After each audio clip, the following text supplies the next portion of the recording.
And now, your Southern Maryland business news at 10. Good morning, and thank you for joining us on TCCSMD's Best on Tuesdays with business news you can use. I'm Yvette Turner, Lead Business Engagement Specialist for the Tri-County Council for Southern Maryland. And in today's news highlights, last week, over 1,000 Maryland workforce professionals, including the Tri-County Council for Southern Maryland team, attended Raising the Bar, Maryland's sixth annual Workforce Development Conference led by the Maryland Workforce Association.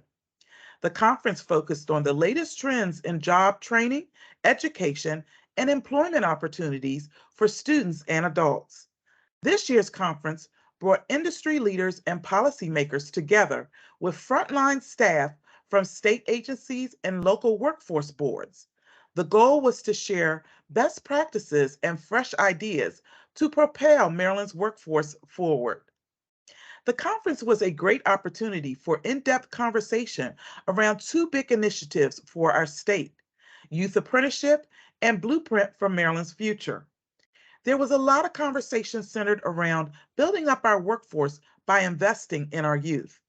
Insights on Apprenticeship Maryland best practices for implementing youth apprenticeship programs for students ages 16 and up to lead to sustainable employment and further education based on career pathways was front and center, along with the Blueprint for Maryland's Future that aims to provide equitable access to a rigorous and meaningful education that prepares students for success in college, career, and life.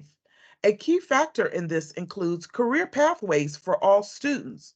Students will have access to several college and career pathways at no cost to them. Pathways are flexible, allowing students to develop in-depth knowledge of a subject area, earn post-secondary credits or, or industry credentials, and engage in competitive entry college preparation programs. Both of these initiatives require insights and partnerships from our local businesses. We ask that you be ready to answer the call as more information is rolled out and you are invited to invest in your future workforce. Governor Westmore greeted attendees of Raising the Bar with an energizing address in which he stated, "One of the best ways to build pathways to prosperity is by investing in registered apprenticeship programs.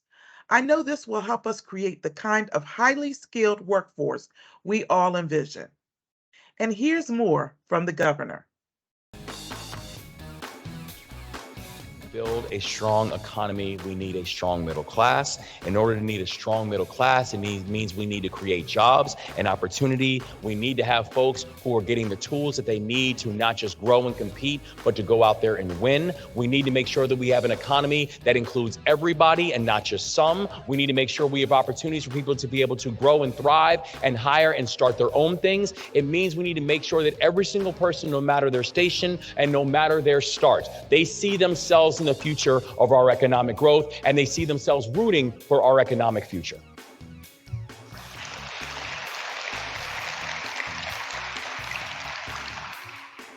And so to do that, the answer then becomes very simple. It means we get to work. We get to work. And with initiatives like the Apprentice Maryland program and Blueprint Maryland, we allow Maryland residents to have careers with a family living wage.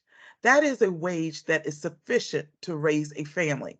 A step further in the right direction as we prepare to see the minimum wage increase go into effect on January 1st, 2024. Currently, minimum wage is $13.25 for large employers and $12.80 for small employers. And for tipped employees, the rate is $3.63. With the passage of the Fair Wage Act of 2023, effective January 1st, 2024, the state minimum wage rate will increase to $15 for all employers, regardless of size. Employees under 18 may be paid 85% of the minimum hourly wage rate. As a reminder, Governor Westmore signed this Maryland minimum wage update into law on April 11th, 2023. The federal minimum hourly wage is just $7.25 and has not increased since 2009. The Raise the Wage Act of 2023, introduced in the U.S. House of Representatives and U.S. Senate on July 25, 2023, would gradually raise the federal minimum wage to $17 an hour by 2028. To learn more about competitive wages in your area, to keep your business with a hiring edge, attract quality talent, and aid in increasing retention, contact your BES team for industry and career-specific labor market information. And now I will turn things over to my colleague, Salam Agabi, with more news you can use, including local business happenings and events. Take it away, Salam. Thank you, Yvette. September is Suicide Prevention Month, a time to break the silence on workplace mental health. According to the Society of Human Resource Management, few employers actively provide education and support employees who could be at risk of suicide.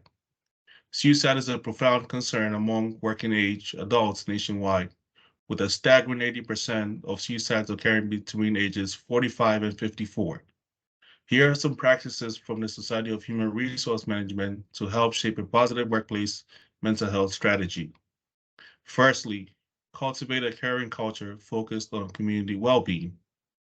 Address job strain and toxic workplace contributors. Increase awareness and share stories of recovery and support. Plan for self-screening and crisis prevention. And lastly, build a suicide prevention response program. Suicide prevention is just one of the pieces of the puzzle regarding workplace mental health. The Society of Human Resources gives you access to comprehensive tools and resources to create a supportive and nurturing environment for more engaged, productive, and loyal employees. Find out more at www.shrm.org. Again, www.shrm.org. Now to events. Join the Charles County Chamber of Commerce for the annual Bounty of the County, a unique farm and river-to-table local produce, meat and seafood feast highlighting local chefs and dining selections. The event is on Sunday, September 24th from 3 p.m. to 7 p.m. at the Pavilion at Weatherly Farm. Tickets are $100 per person or $750 per table of 8. Live music will be provided by Randy Rayon Jazz Band, plus a silent auction, raffle, and cornhole tournament. Get your tickets at charlescountychamber.org/events. Again, at charlescountychamber.org/events. Employer registration for the Calvert County Career Fair 2023 is still open. The Career Fair will occur on October 4th, 10 a.m. to 2 p.m. at the College of Southern Maryland Prince Frederick campus in Building B. The registration link will be posted in the chat section. For commercial happenings, the Brass Tap is now open at the St. Mary's Marketplace in California, Maryland at 44940 St. Andrews Church Road. Nas Halal Food is now open at 3716 Crane Highway, Unit 107, Waldorf, Maryland. Five Below relocated at the shops at the Waldorf Center next to the former Christmas tree shop space. Old Navy will take over their old space, including some vacant space next door. This brings us to the end. Now over to Jackie for an interview. Over to you now, Jackie. Thanks, Salorm. I want to welcome Ralph Critten and David Holman, Industry Engagement Specialists for the College of Southern Maryland, here to talk about their work-based learning opportunity. Welcome, David, and welcome, Ralph. Good morning. Good morning. So, what's the buzz about this work-based learning that the College of Southern Maryland has? What is this opportunity, and what does it provide? Well, at CSM, basically, it's an educational strategy that combines classroom instruction with practical work experience directly related to a student's program of study. Our program is designed to help students develop industry and employability skills before they graduate or complete one of our certificate programs. It's an authentic work/experiential learning opportunity that links academic, technical, and professional skills in the form of an internship. We match the student and refer the student talent to a short-term experience or work experience that's provided by members of the local business community. Wow, that's really good. So what does the work-based learning program benefit? How does that benefit our employers, those employers that may be listening to this? Great question, Jackie. It benefits employers because it's designed to give them a competitive edge at developing their future workforce. It also supports HR recruiting initiatives of finding local talent. It supports staff professional development initiatives, supports succession planning for incumbent staff, provides opportunity for current employees to lead, train, teach, develop, and onboard future employees. It helps build a positive work culture and opportunities that lead to increased worker productivity, helps increase community presence and agency brand, and it helps establishing a formal internship program for their agencies at a minimum cost.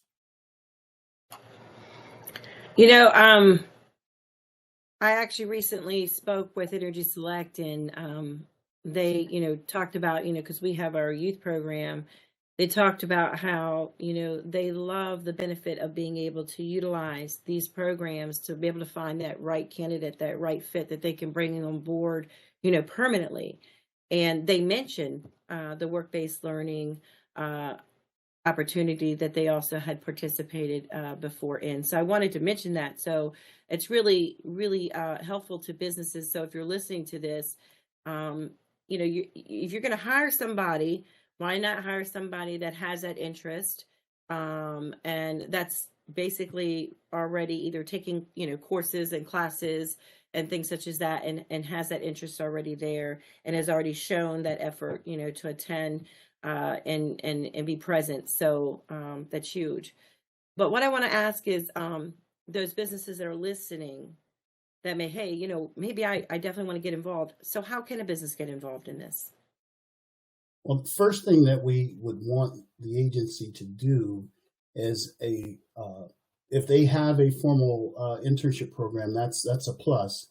However, if they do not, we would want them to assess the talent needs within their agency. So go back to their departments and find out where there's a shortfall and perhaps having some staff support their initiatives, and find out what those position descriptions are. Once they gather those position descriptions, then they can go to our website, which we'll provide in the chat, and they can start the process of completing a pre-assessment form. In that pre-assessment form, they're going to give us some data related to what their needs are, along with uploading those position descriptions. And then one of us, David or myself, will follow up and be in contact shortly after that. But we will put the link in the chat in which you can jumpstart the process of completing the pre-assessment form. Absolutely. Anything discussed will definitely be there for businesses, as well as your contact information. So that's really great. But as those businesses that are listening today, what is required of the business, and who do they contact if interested? Do they contact you first, or do they go and fill out that web page to jumpstart the process? So we'd love them to start the process with that web page and fill that out. That includes all the information, and I kind of consider us matchmakers. So the same thing we're asking the employers to do, the students are doing. So everything starts there. But required, we think it provides a supervised. We want them, the employers, to provide a supervised, progressive, meaningful work experience. Really, compensation, paid experience, just like they would pay or onboard any other talent. Like I said, just provide a paid experience with a safe work environment, free of harassment or anything you or I would want as well, and to participate in the student evaluation process with our team, Ralph and I, at the end of the process and during the process. And again, they can contact us. I think you have the information, Ralph's and my information included.